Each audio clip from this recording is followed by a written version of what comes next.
my channel. I am Kawaii Craft Girl, and today we have more baking for you. Well, technically it's baking what I'm doing today for this video, but it's not at the same time because I am making Haystacks.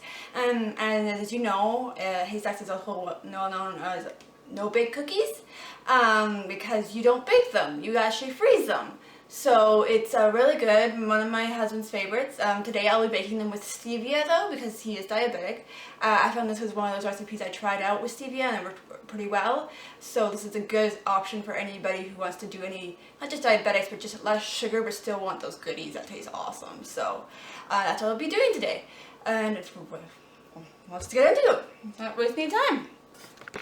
Okay, and actually we're moving the camera because we're starting at the stove for this. I'm going to go over here because first we need to boil some ingredients.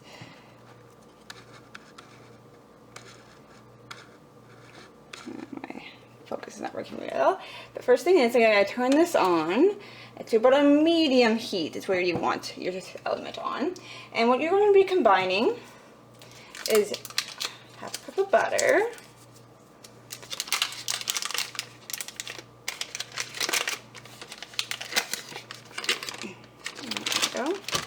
Remember to always wash your hands before you start any of this.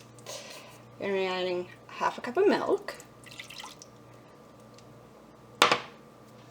And we'll need, so this is where the stevia comes in. Normally this recipe calls for 2 cups of sugar, but because I am baking it with stevia instead for a less sugar-free option, I'm do half that amount, so it's 1 cup of stevia.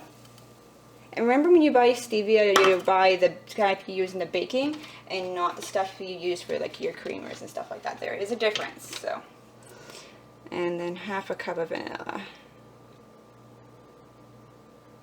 There we go. Alright, and we're going to just be bringing this to a boil, I believe it is. A little bit since, yeah, you can bring it to a boil. It's been a little bit since I've made these, sorry. And and once it comes to a boil, we can boil it for about 5-ish minutes. Basically, you just want everything nicely melted and well combined is basically the idea. And so you want to stir occasionally just to make sure there's nothing sticking at the bottom of the pot. So, yeah, it's going to take a little bit because, of course, we have a cube of butter here, so it needs to melt, but there we go.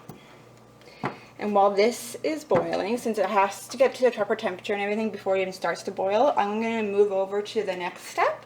This is something that you can do while your ingredients are boiling. So what you will want a big bowl, which I have already set out here.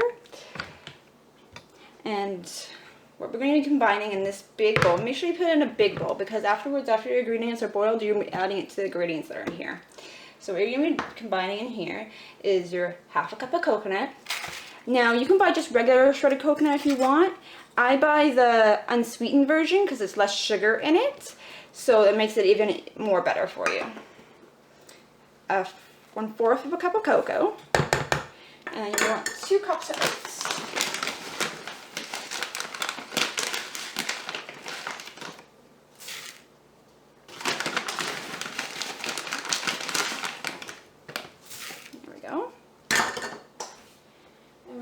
Combining these, mixing these units together.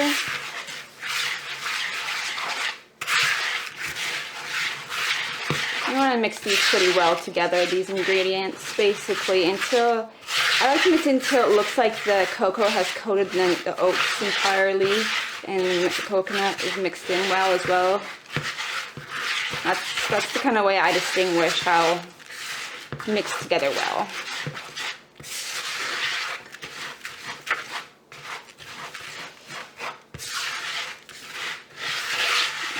Pretty well mixed. So, and then what I'm going to do is I'm going to brush everything to the side of the bowl because when we go to add the other ingredients that have been boiled, it will make mixing easier in that process. We're going to leave this for now because that's done, and we're going to go back to our pot.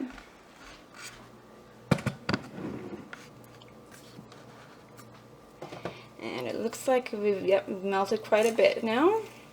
And so just every once in a while you give this a mix, make sure it's good, and yeah.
Alrighty, so it's been about 5 minutes since it started really boiling, and everything is well mixed together, as you can see.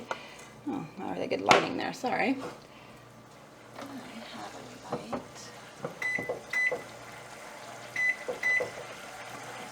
So didn't really help much, it's not a great light on my microwave there, but see, it's well mixed together and everything there, so that part is done.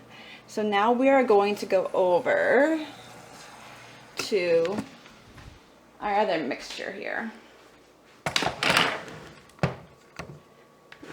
So there we go. And so I'm just gonna move this out of the way because I don't want to spill on the wood because that would not be good. Now what we're gonna do is I'm gonna pour that in the middle space we made there. And I'm gonna put this to the side. It's still hot, so I'm gonna put it somewhere else. It's not gonna do anything. Just be careful, it's really hot. Yeah, you don't want to do anything like mix this with your hands because it's going to be super hot. And what we're going to do is we're going to mix this together really well now. And you want to make sure you do this fairly quickly because it will start to cool down the boiled mixture you have. So you want to make sure you do this in good time before it starts to cool down too much. You want to mix it well, really well together so that it looks like the entire mixture, it has like a wet type look to it. Now I know with stevia, it makes the texture a little different. When you use regular sugar, it gives it more of a watery almost type look, whereas this one it's not as much. The taste is still good, it tastes fine, they almost taste exactly the same still. It's just the texture is a little different. So if you like the original and you like the texture but you want a different texture, maybe this wouldn't be for you using the stevia. But if you don't really care about texture, they taste great still, no problem whatsoever. So this is pretty well mixed and I can feel it starting to cool down a bit. So now what we're going to do, we're going to scoop them. I am going to change the camera angle for you guys so it's a little easier for you guys to see what I'm doing here. There we go. So I got a pan out here, and I've lined it with parchment paper, as I always do. And I'm just going to use a standard cookie scoop I always use to do my cookies and stuff. and we're just going to scoop it onto the pan. Now I like to press down because the texture is a little different with stevia. You gotta really push it to make sure the ball stays in its form. I also have a tendency to want to fall apart on you. Now, as always, you can always use just a regular, you don't need a cookie scoop to do this. You can just use your regular spoonful. I just prefer. And if you do use a spoonful, what I do, I just scoop it into your hand, and then form it into a ball in your hand, then put it down. I think that would be the best way to do it if you use a spoon versus a cookie scoop.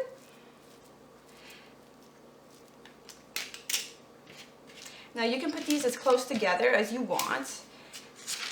I was starting to do my usual thing I did with my cookies there. I don't need to be doing that because we're not baking them, right? We're just freezing them so they can be as close together as you can get. I wouldn't get them touching though because we will be freezing these. You don't want them obviously frozen together. So the only thing I'd say is just make sure they're not touching. But right beside is not a problem. It's all good.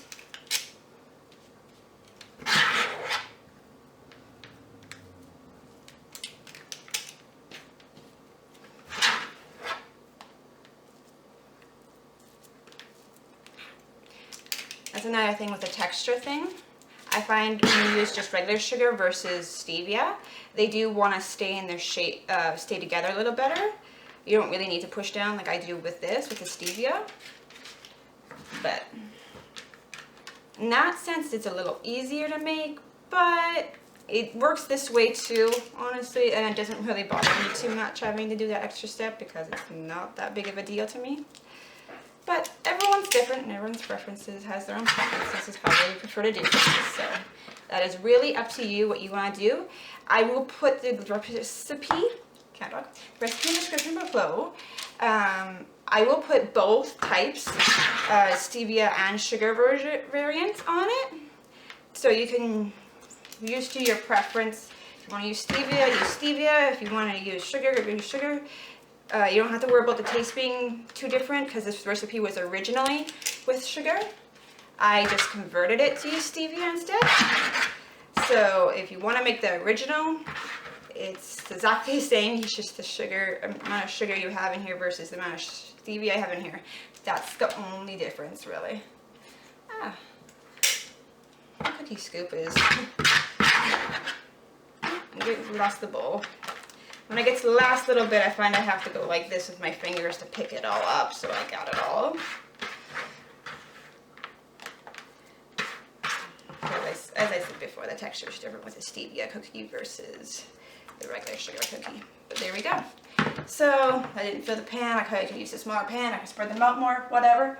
But that's it basically. So how I freeze these, I actually cover them in saran wrap because you could just put them in the freezer like this and that'd be fine. And once they're completely solid, you could transfer them in a container or a baggie or whatever, how you want to store them. I put saran wrap on it because I can be very forgetful sometimes and sometimes I'll leave in the freezer even overnight. I did that once before. Thankfully I did saran wrap it. And obviously you don't want to let it get freezer burnt because if it's more exposed, it'd be freezer burnt. So if you want to leave it for a longer period of time, just on like this, put saran wrap over, you can put it in the freezer like that. Or if you plan to just transfer it right away, just put it in the freezer like this would be fine and then transfer it to your container afterwards. Not a big deal. But that's it. Very simple and easy recipe. I don't find it too difficult, not a lot of extra steps. It's pretty easy. So I hope you guys enjoyed it. If you have any questions or anything, just leave it in the comments below and let me know if this was a good recipe for you, or is there anything else you would like me to try on the channel here. Other than that, thank you for joining me today. I hope you all have a great day and see you again soon, hopefully. Bye!